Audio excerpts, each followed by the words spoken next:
ఇందాక ఒక మిషనరీ వచ్చారు, ఆయన వచ్చి చెప్తా ఉన్నారు, ఒక పారాసెటమాల్ తెచ్చుకోవాలి అంటే 20 కిలోమీటర్లు వెళ్తేనే దొరికిందంట. ఒక పారాసెటమాల్ తెచ్చుకోవటానికి 20 కిలోమీటర్లు వెళ్ళి తెచ్చుకోవాలి. కారణం ఏంటంటే మేము ఉన్నటువంటి దీవ అలాంటిది అని చెప్తూ ఉన్నారు. మరి వారి మధ్యలోకి వెళ్ళి పచ్చని జీవితం, ముక్కు పచ్చలారని జీవితాలు బలేకపోవటానికి నిన్ను 2 ముక్కలు చేసి ఈ నదిలో పడేస్తామన్నారట ఆ ద్వీపవాసులు.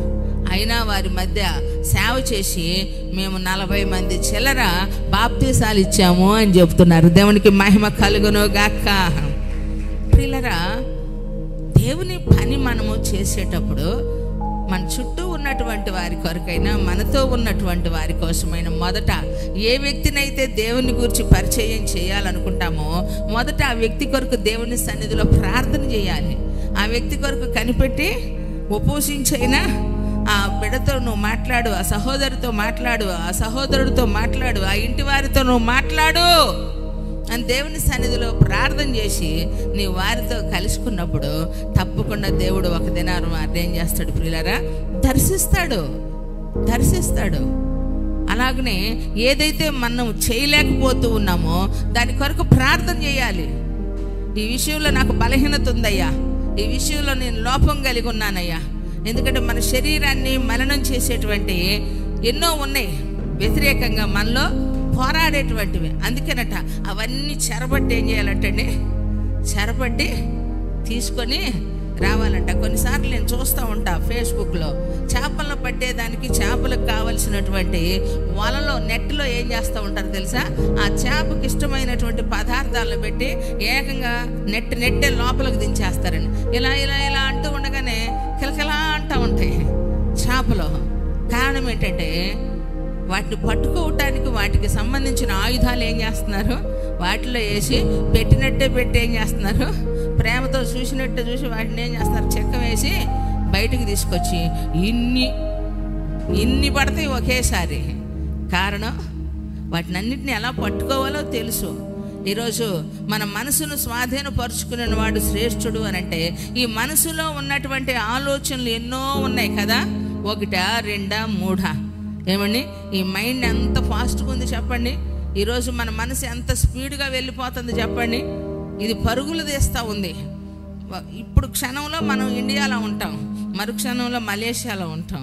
ఏమండి, ఇంకో క్షణంలో ఎక్కడ ఉంటాం? మనం ఏదైతే మన మైండ్ తలంచిద్దో ప్రేరేపించిద్దో ఆ ఊహ మనం అక్కడికి వెళ్ళిపోతాం. మనిషిగా వెళ్ళాలంటే రోజులు పట్టిద్ది.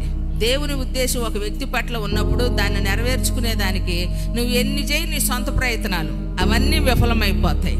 కానీ ఏది సఫలమైద్దంటే తండ్రి చిత్తం నీలో జరుగుతూ ఉన్నప్పుడు అది నీ వద్దన్న ఆయన సంకల్పం చొప్పున పిలువబడిన వారికి మేలు కలుగుటకై సమస్తము సమకూడి జరుగును గాక. హల్లెలూయా. ఎందుకంటే ఆయన మనల్ని ప్రేమించారు కాబట్టి, ఆయనను మనల్ని ప్రేమించిన వాని ద్వారా అత్యధికమైన విజయం అండి. ఎందుకంటే దేవుడు చెప్పేది శ్రమ పడిన తర్వాత లోబడే కంటే శ్రమ పడక ముందే మేలుకో, శ్రమ పడక ముందే మెలకువగలిగి. బైబిల్ని ఎందుకు ఇచ్చాడు? మనం చెప్పుకునే భక్తులు ఈరోజు ఈ బైబిల్ గ్రంథంలో ఉన్న భక్తులు వారికి ఎవరు మాదిరి లేరు, వారికి ఎవరు ముందు చెప్పిన వారు దేవుడు చెప్పారు, వాళ్ళు నడుచుకున్నారు. వాళ్ళ చరిత్రలు మన మధ్యలోనికి వచ్చినాయి పుస్తక రూపంలో. ఎందుకు? వారు చేసిన తప్పు పొరపాటు మనము చేయకుండా ఉండటానికి. వారి మనసు నిలుపుకోలేక, అదుపు చేసుకోలేక, అదుపు తప్పినటువంటి పనులు వారు చేశారు. ఎన్నిసార్లు మాట్లాడినా లోబడలేదు.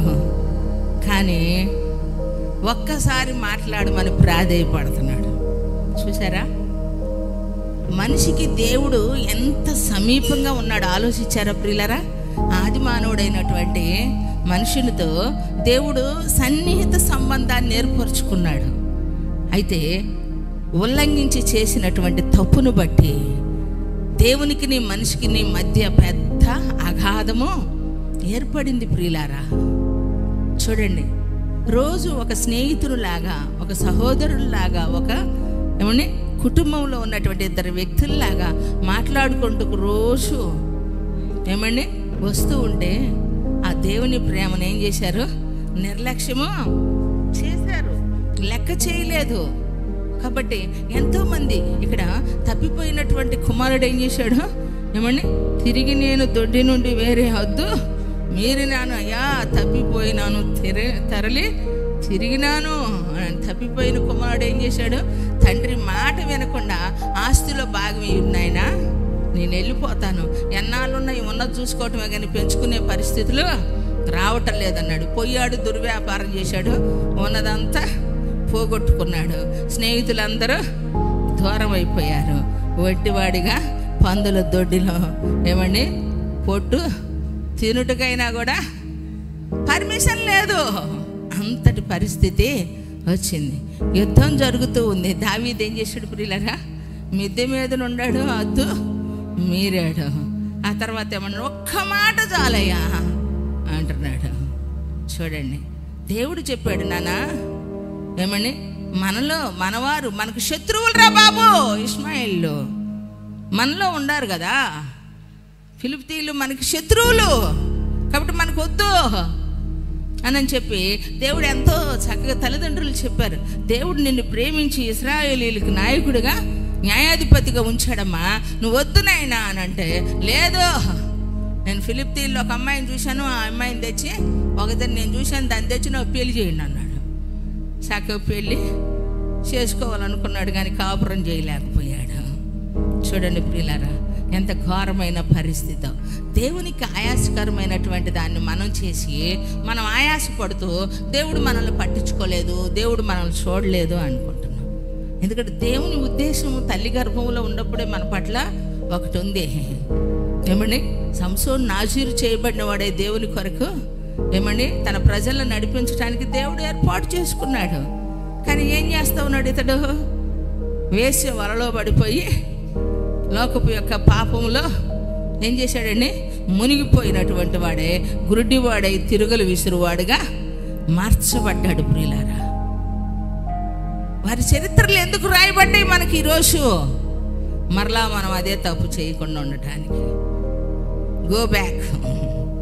ఏమండి, మనము వెనక్కి రావాలా, తిరిగి మనము చూసుకోవాలి. ఎందుకు ఈ ఉపవాస దినాలు? దేవుడు మనకు ఏర్పరిచింది దేని కొరకు?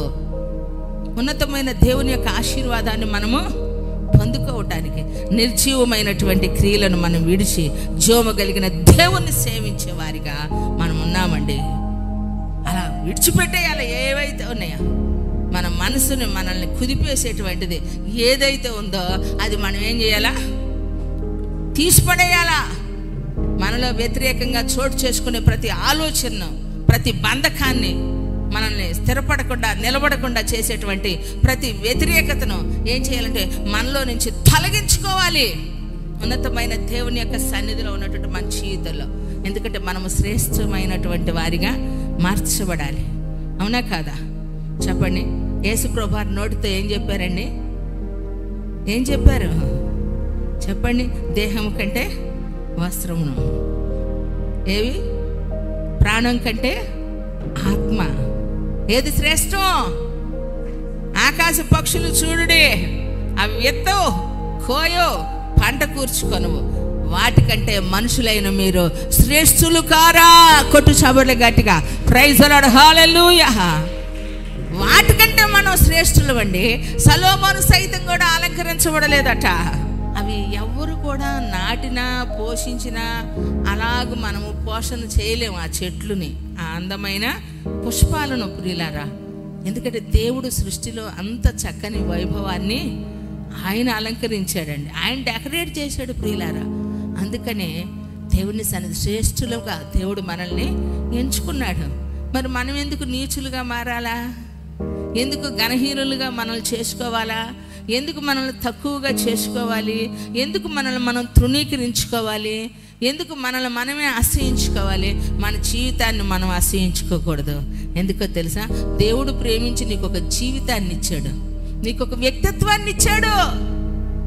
నీలో ఉన్న ఆత్మ నీది కాదు, నువ్వు పీల్చే గాలి నువ్వు కాదు.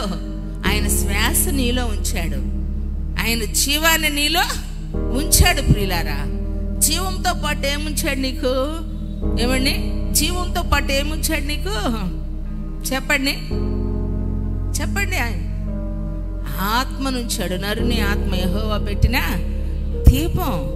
ఆ దీపం నిత్యం వెలిగించడానికి ఏం చేశాడు? ఇదేంటంటే ఆల్టరేషన్ అన్నమాట. అయితే చెట్టుకి నీరు పోస్తే ఎలా ఉంటుంది? పచ్చగా నిగలాడుతూ ఉంటుంది. కారణం, దీని కాండము లోతుగా ఉంది కాబట్టి భూమిలో ఉన్న చెమ్మ తీసుకొని ఏం చేస్తూ ఉంది? ఈ వృక్షము చక్కగా పచ్చగా నిగలాడుతూ ఉంది.